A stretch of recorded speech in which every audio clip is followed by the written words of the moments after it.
I love you. And could you please do Ed screaming that he's not short? Okay, you know what, I'll do it, but you have to act it out, okay? Well, I'm not short either. Okay, stand up on the chair for me. Get up on the chair so everybody can see you.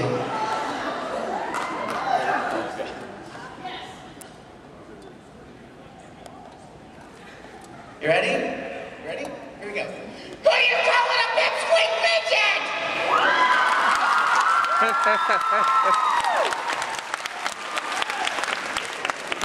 Yes? I can't go to your trivia channel, so can I try and stump you now? Oh, she's gonna try to stump me with Star Trek right now. Oh, well, the trivia challenge is Star Trek. You can try. You probably will. If it's not Star Trek, I'll probably be stumped. What is the name of Tommy's teddy bear? I don't know. I thought I knew, but I don't. What is it? Kuma-chan, and can I hug you? Kuma-chan. I will never miss that question again. Yuki. There's a tribute video that I saw on YouTube once. And you're sitting on top of your roof. What was that? What was that about? How many of you ever saw that? Did you see the MetroCon commercial? It wasn't really a commercial. Well, here's the story behind that. Several years ago, I was invited to MetroCon in Tampa. And I wanted to go, but I was already committed to something else. So the convention chair said, would you do me a huge favor? Would you record a little video, basically saying, hi everybody, sorry I can't make it, but I'll look forward to seeing you next year. I'm like, sure. But that's too boring, you know? Anybody can sit there and go, hi, I can't be there this year. See you next year. Right? So I decided to make this dumb little video where I was on my roof of my house in my bathrobe, pouting because I couldn't go to MetroCon. So here I am on the roof with my little Alphonse plushie, my little robe. And what was fun about it was that I'm sitting on the roof yelling and screaming, and people start coming by and going like,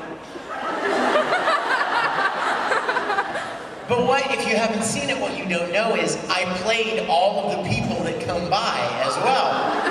So the first guy who comes by, and he's jogging, and he's this yuppie kind of a, what's wrong with him? And he's asking, and then there's this other guy who comes by who's like a hick. And so I played all the characters, and at the very end, I come up as another character. So I shot this thing, and then I sent it to MetroCon, and they showed it, right? And then the next year came, and I was supposed to be there. And I was there.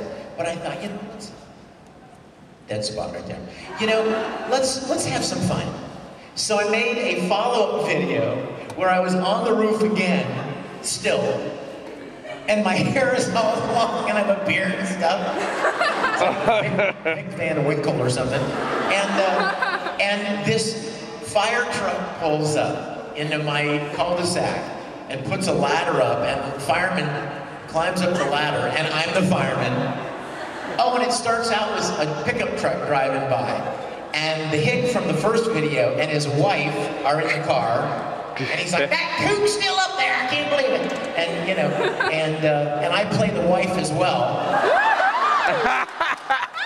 See, now you're like, write this down, must see. And so then the fireman comes up and he's like, hey buddy, we're gonna get you down, we're gonna take you to MetroCon.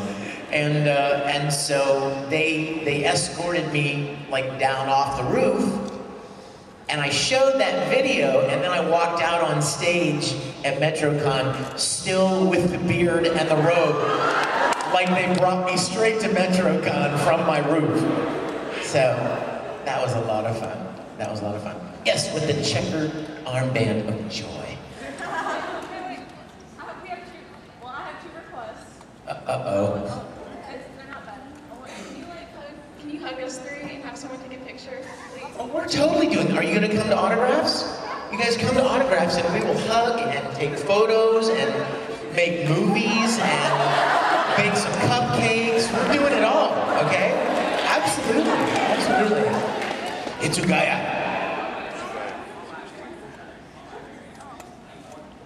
Claymore, yeah, Regaldo, right? Yes. He is, yeah. Well, you know what? That's what an actor loves, you know? I mean, you love doing stuff that you don't typically do. Good morning. You love what you don't typically get to do. And so any of those kind of characters that are different or demand something different out of you, actors love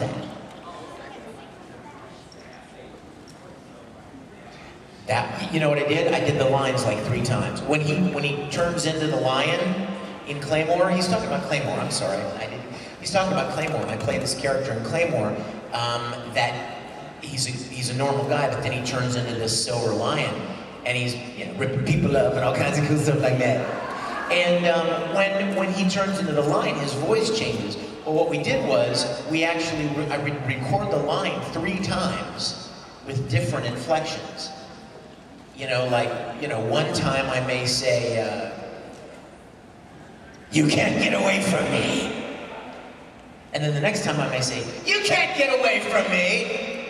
Just change the inflection. But tempo, timing is the same. So then they layer them together and make this weird kind of a, eerie, spooky kind of a sound. So, yes. And I actually, what's a little known fact about Claymore? I actually directed some of Claymore. I did a little bit of directing. Colleen Klinkenbeard asked me if I would direct a couple of episodes, and I loved it. It was a lot of fun. Now, I walked away. I heard you guys back here go, "Oh, he left." You had a question? Yeah, can you do the miniskirt bit? Oh. See, I should have trusted my instinct. I should have walked away, see? I promised myself I would not do that line anymore. And as much as I love you, and we're still making cupcakes later, I promise, I don't do that line anymore. It has to die. It must die. Many things in this world must live. That line must die, okay? And it wouldn't be fair to all the people that asked me yesterday. I'm like, no, I can't do it. Yes? I have a comment and a question about Michelle. Okay, okay. Last year when I first noticed my hair, it Yeah. was kind of horrible. She said she liked it. And Well, then it must have been nice. It must not have been horrible. And earlier, I saw Fallout, and I made a silly comment about you, like, "Oh my God, they feel good." Michelle did it. Yes. And I was just kidding. And, Oh, that's okay. Yeah, and later, Michelle herself saw the line and read. She's like, "Oh, don't worry, he's already forgiven me." And I was like, Well, that's adorable. I'm glad you watched it. And we all have a good sense of humor. So you don't have to worry that I would be offended or anything by funny joke comments. yeah. So I'm wondering, how exactly did you and Michelle meet? Oh, you know what? We met at an anime convention. What are the odds, right? Yeah, absolutely. Anime Expo. The first year that I was a guest of honor at Anime Expo, I was doing a panel, much like this, about 3 times this size. It's Anime Expo. And here's this hot girl in the audience. And I was like, whoa. You're very pretty, and you're not 14. 2 good things. So we started talking, and we just really hit it off. She's awesome. Yes, Ash.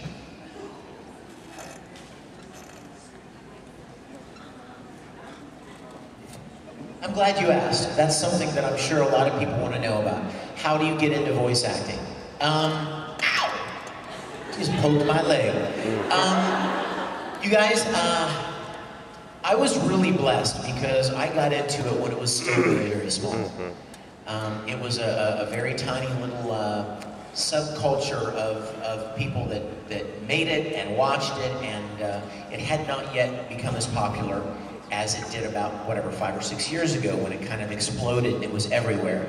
But here's what I would suggest for all of you guys that are interested in doing this kind of work. Number 1, the key word in voice acting is acting. It's not about making funny voices, you guys. I have a very limited amount of funny voices. And if you look at a lot of the characters that we play, especially main characters, they don't have funny voices.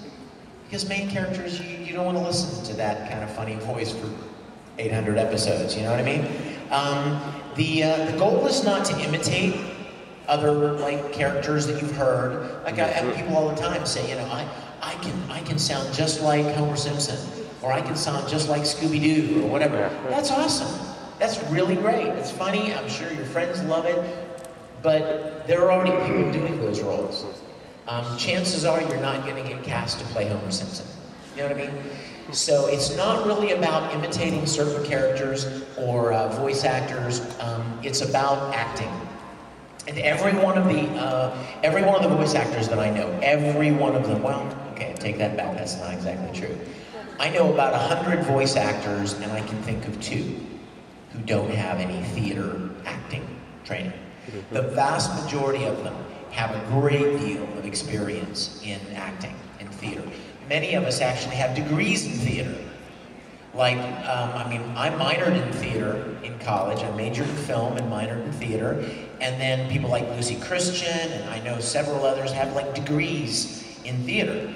And they all do stage work and on-camera work, so they develop their skills as an actor long before they ever got any opportunity to voice act. So that's the first thing, acting. Get into plays in your school. Get into community theater. Most cities of any size have community theater. Get into church programs. Take acting classes at different places. Look into developing your skills as an actor. That's the first thing. Second thing is, you just have to be where the work is. That's not the greatest news. I know that's not the best news, but it's just the reality. If I wanted to be a country singer, where would I go? Nashville, right? Go where that kind of stuff is done, for the most part. If you want to do certain things, there are certain areas of the country, certain cities, that specialize in different things. When it comes to voice acting, Los Angeles, Houston, Dallas, Vancouver, Canada, a little bit New York, yeah, of course, New York, where Lisa and Pokemon is done, and a handful of other things. And that's really about it. I know there's a little teeny bit occasionally that's done in North Carolina, not a lot. And there's a little teeny bit I've heard that's done in Toronto, Canada, not a lot. But those are the places where this kind of work is done. Now, let me real quick differentiate you guys between voiceover and voice acting. Voice acting is what we do, anime, okay? Voiceover is like commercial work, right? Which you hear everywhere, you know? Come on down to Bob's Steakhouse. We got $2.99 special Thursday through Friday. You know, right? Or, you know, if you're suffering from hemorrhoids. Right? Those are commercials, and they're everywhere. Any city of any reasonable size, even little towns, have commercials because the businesses in those cities need to advertise, right? They want you to know about their car dealership or their dry cleaning business or whatever it is. And so they're gonna make commercials for their business, and they're gonna need somebody to be the announcer. That's voiceover. And that kind of work is available almost everywhere. But there's a difference between voiceover and voice acting, okay? So that's the answer. And you just kind of have to, you know, you kind of have to be where it happens.